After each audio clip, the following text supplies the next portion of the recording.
अऊज़ुबिल्लाहिमिनश्शैतानिर्रजीम बिस्मिल्लाहिर्रहमानिर्रहीम।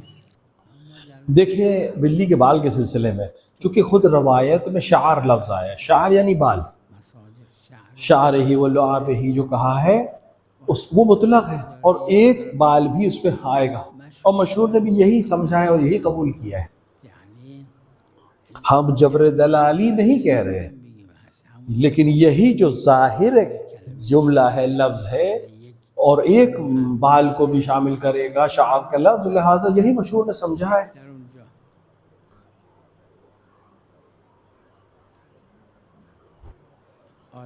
हाँ, मैं छोटे कीड़ों मकोड़ों में भी समझ जाऊंगा इस बात को, लेकिन बड़ों में नहीं।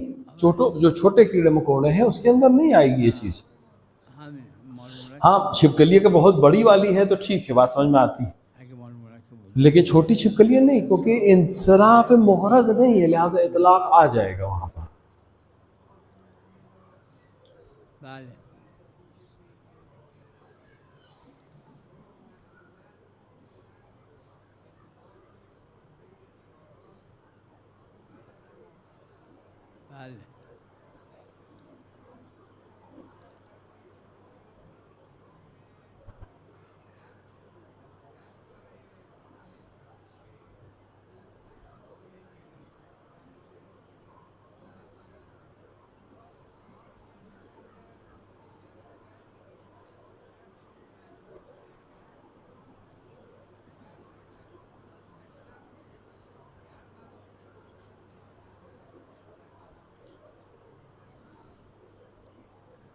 देखिए, आक़द मामलात क़स्द के ताबे हैं। अगर क़स्द वाज़ेह है, चाहे इल्म के ज़रिए या इल्मियत के ज़रिए, कि कौल सिक़ा वहाँ पर हो, या जो इजमाई है वहाँ पे अदल का मसला हो,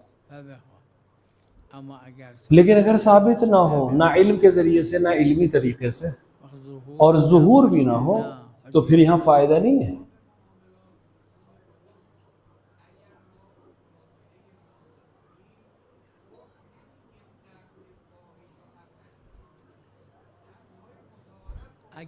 अगर उर्फ नहीं मानने कहेगा, नहीं कहता ये बात, तो हम कबूल कर लें, लेकिन अगर उर्फ कहे कि मैंने तमाम इख्तियारात को हस्फ कर दिया या ख़त्म कर दिया, हत्ता गब्न को, धोखे को,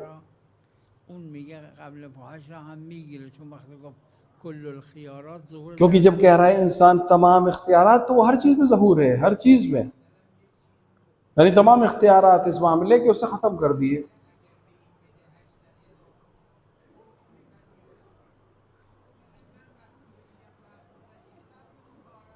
आप दावा कर रहे हैं, इद्दा कर रहे हैं कि उर्फ गबन को, धोखे और खुले धोखे को नहीं कबूल करेगा इसमें, लेकिन दूसरा इंसान ये कहेगा, क्योंकि जब उर्फ कह रहा है मुतलकन मैंने सारे इख्तियार खारिज कर दिए, तो उर्फ नहीं कहेगी खारे इख्तियारात में यह भी शामिल था।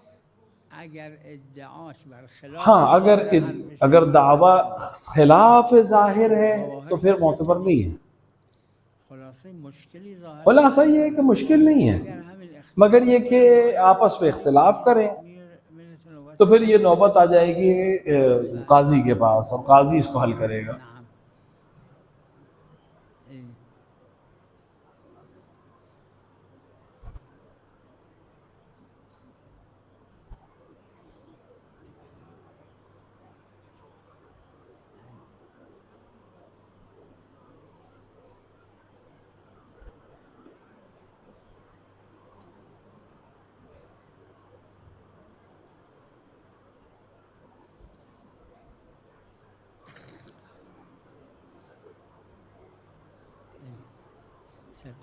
सत्तोइन का क्या मतलब? यानी फ़क़ीह के लिए सबब होगा कि ज़ाहिर हो जाए, यानी फ़क़ीह इन चीज़ों के ज़रिए से ज़ाहिर तक पहुँचेगा। अगर ज़ाहिर हो गया तो उसके लिए हुज्जत हो जाएगी, लेकिन अगर ज़ुहूर और ये बहाने उसके लिए मुहरज़ और वाज़ेह नहीं है, तो वो उसके ऊपर फतवा नहीं दे सकता।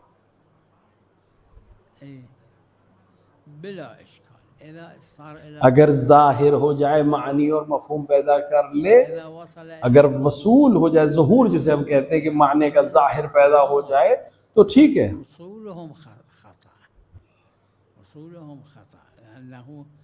क्योंकि उसूल देखिए, पहली चीज उसूल का सही होना, किताब अल्लाह व इतरती, क्योंकि असहाब इतरत में नहीं है, किताब अल्लाह व इतरती, इसके जरिए से अगर ज़ुहूर हासिल हो रहा है तो ठीक। यानी अपने और अपने खुदा के दरमियान वो इस जाहिर तक पहुंच गया है तो यकीनन उसके लिए हुज्जत है।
पहली बात तो ये है, कव्वाम का लफ्ज अरबी लगत में, अरबी यानी खादिम, मैं नहीं कह रहा हूं, मैं ये कह रहा हूं कव्वाम आज भी अरब में, इराक में आप जाएंगे, ये जो हरम के खादिम हैं इनको कव्वाम कहा जाता है। हरम की जो खादिम हैं इनको कव्वाम कहते हैं, चाहे अमीर मोमिन के हरम में, चाहे गय्यम कहते हैं, गय्यम वही कव्वाम से है। मैं खुदाम का लफ्ज नहीं कह रहा हूँ, लेकिन मैं ये यानी वो जो इदारा करे, वो जो कंट्रोल करे। मर्द आमतौर से इदारा उसका करना और उसका मैनेजमेंट करना बेहतर है खवातीन से, ज्यादातर उसी के हाथ में है। हाँ, मुमकिन है कि किसी जगह पर एक खातून का मैनेजमेंट ज्यादा अच्छा हो, लेकिन नादिर है। आम तौर से नॉर्मल हालात में चूंकि अफराद जो मैनेज करने वाले लोग हैं समाज में वो मर्द हैं, हत्ता वहाँ भी उन ममालिक में भी जहाँ मर्द और औरत में बिल्कुल कोई फर्क नहीं है, वहाँ कितने मुल्कों में प्रेसिडेंट या प्राइम मिनिस्टर खवातीन हैं, कितने मेंबर ऑफ पार्लियामेंट खवातीन हैं, शायद 100 में 4 या 5 वज़रा खवातीन हैं, क्योंकि मैनेजमेंट मर्द के लिए वो बेहतर है खवातीन के मुकाबले में। ये पहली चीज। दूसरा, कय्यम का करीना इबारत में है, जो इराक में मुतारफ है कि अरब के दरमियान कय्यम कव्वाम को जो कहते हैं, यानी जमा उसकी कव्वाम है, वो इस मामले में मैनेजमेंट के सामने। और यकीनन खुदा ने फ़र्क बनाया दोनों की खिलकत में फ़र्क, एक को किसी चीज़ के लिए खल्क किया और उसको भी दूसरे ख़ास काम के लिए। मिसाल के तौर के ऊपर मर्सिडीज बेंज के वो आप ट्रेन को नहीं खिंचवाएंगे, इसलिए नहीं कमज़ोर है क्योंकि बेंज बनाई नहीं गई है इस काम के लिए, और रेल को रेल बोझ कहने के लिए और रेलवे ट्रैक पर चलने के लिए बनाया गया है।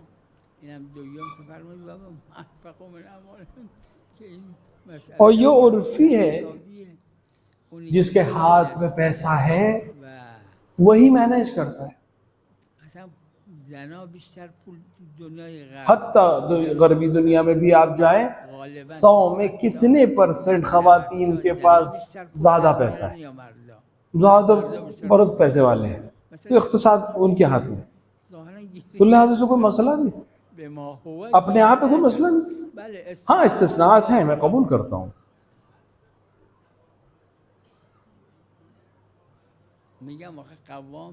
देखिए, कव्वाम का मतलब ये है इदारा करने वाला, मैनेजमेंट करने वाला। इस माने में नहीं है, मैं कह रहा हूँ मैनेजर, कव्वाम मतलब मैनेजर।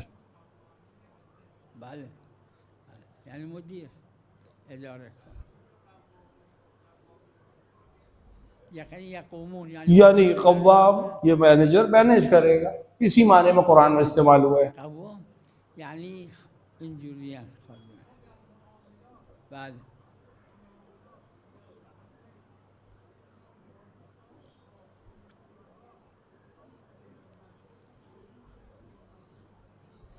इतलाक इसको शामिल कर ले, मगर ये कोई इंसराफ वहां पर मौजूद हो कि ये शामिल नहीं है।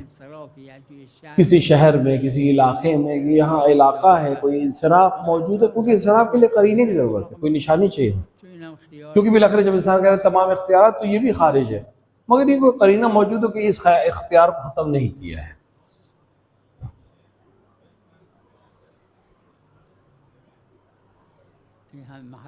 ये शदीदन इख्तिलाफ का मसला है। फ़ुक़हा के एक बड़ी जमात और मशहूर अक्सर फ़ुक़हा यानी 80 से 90% फ़ुक़हा का नज़रिया ये कि काजी को मुज्तहिद मुतलक होना चाहिए, क्योंकि अहले फ़न है। हाँ, कुछ फ़ुक़हा हैं जो इस बात के कायल हैं कि ज़रूरी नहीं है, मुज्तहिद होना भी ज़रूरी नहीं, बल्कि अगर एक मुज्तहिद मुतलक के नज़रिए के हिसाब से क़ज़ावत कर रहा है तो भी काफ़ी है। अलबत्ता ये बहुत कम लोग हैं जो इसके कायल हैं।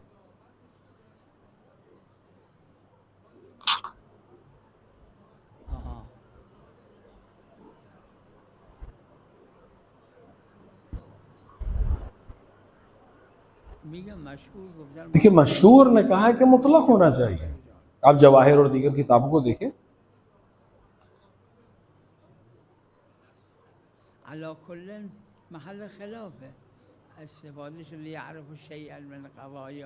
महल इख्तिलाफ है बहरहाल। और हमारे पास जो सिफारिश हुई है कि हर कज़िये को उसकी जगह पर देखा जाए।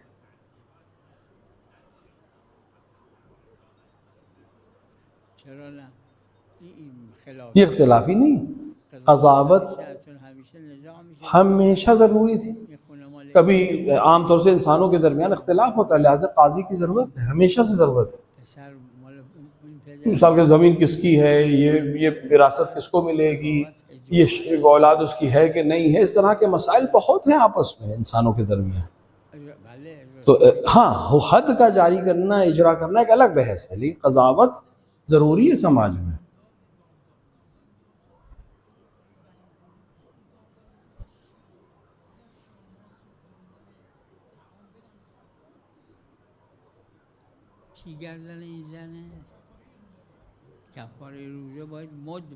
देखिए, रोज़े का कफ़ारा मुद होना चाहिए, खाना होना चाहिए। तो खाना और के जगह पर दही देना या मक्खन देना या शीर देना, ये फ़ायदे में है। इस तरह की चीज़ें फ़ितरे में दे सकता है, फ़ितरे में दे सकता है, लेकिन कफ़ारे रोज़ा में नहीं। कफ़ारे रोज़ा में एक ताम खाना देना है, यानी गेहूँ हो, इस तरह की चीज़ें। हाँ, मेरी नज़र में और जमात की नज़र में रोटी भी काफ़ी है, यानी अगर, वरना बाज़ का कहना है कि नहीं सिर्फ़ और सिर्फ या गंदम हो या जौ हो, बाज़ का नज़रिया यही है, लेकिन बाज़ ने कबूल किया कि रोटी भी दे सकता है।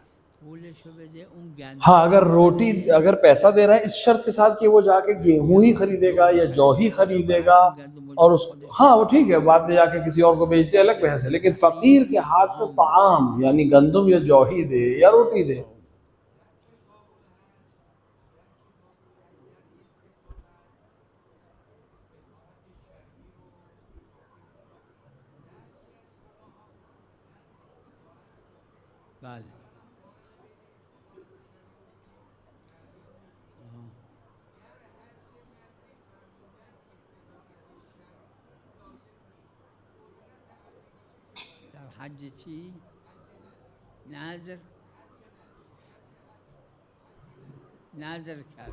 हज अगर नजर किया, आप उसके सिलसिले में सवाल करें, वो तो नीयत का ताबे है ना, जिस तरह नजर की हो। अगर उसका कस्द ये कि इस्तिताअत शरई हासिल होगी तब नजर को पूरा करूंगा, तो वही है।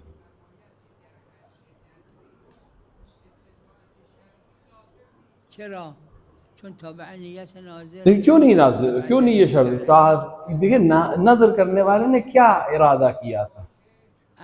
अगर उसने ये नज़र करते वक्त ये इरादा किया था कि कोई शरायत ना हो तब भी मैं, अलबत्ता हराम ना हो,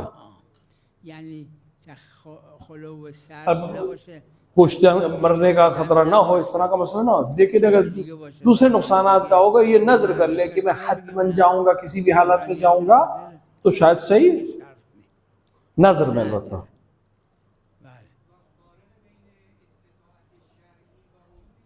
हाँ, अब उर्फी शरायत और इस्तिताअत और शरई इस्तिताअत। एक शख्स ने आके हजरत से कहा इस्तिताअत से सिलसिले में, यानी हजरत ने क्या फरमाया, यानी कि इंसान है, कोई शख्स है, इम्पोर्टेंट है, बहुत पैसे वाला है, ताजिर है, लेकिन अभी पैसा नहीं है उसके पास। हाँ, किसी ने उसको दावत की है कि मेरे साथ हज चलो, लेकिन तुम मिसाल के तौर पर इसके शान के खिलाफ है कि हिमार पे औलाद पे बैठ के जाए, लेकिन बाज़ ने देखा है हाशिया लगाया कि वाजिब कबूल करे, क्योंकि रवायत में जुमला है, यह है शरई है। उर्फी ये कि अगर खिलाफ शान है तो इसके ऊपर सफर हज नहीं है इसके लिए, क्योंकि शान के खिलाफ है, इसकी इतनी जिल्लत के साथ इसको जाने की जरूरत नहीं है हज के लिए।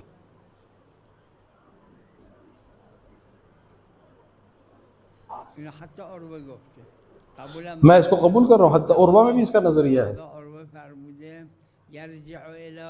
इसीलिए उर्वे की इबारत है यरजिउ इला किफाया।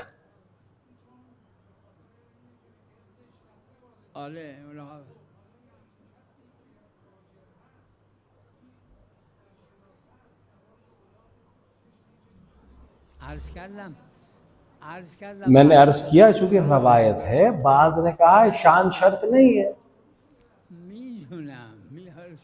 ये आप उन फुक़हा से जो इसके बिना में फतवा दिया है, चूंकि रवायत खास है लिहाजा उन बाज़ फुक़हा ने फतवा भी दिया।